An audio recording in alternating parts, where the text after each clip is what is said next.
किसैया लइका सूत जाला कोड़ा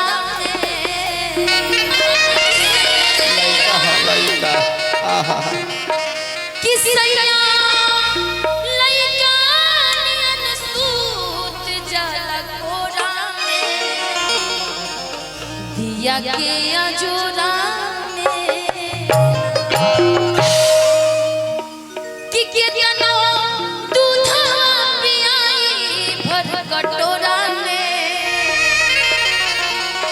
दिया के अजोरा में। अच्छा खेसारी जी से कौन कौन प्यार करते हैं? एक बार उनके लिए ताली बजा दीजिए एक बार चिल्ला करके।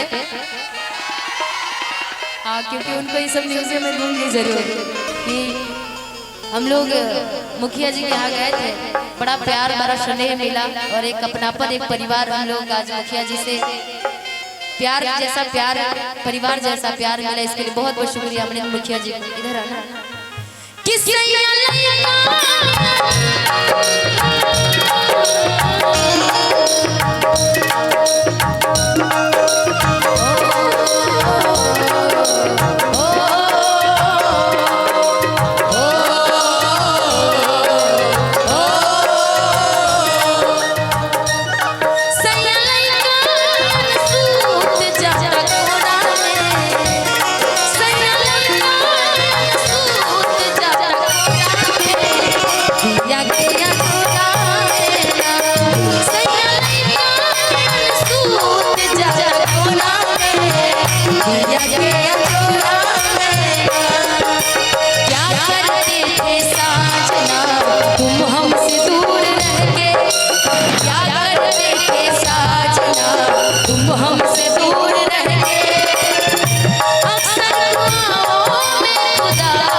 मुड़की हो जाए तुम्हारा ना जी।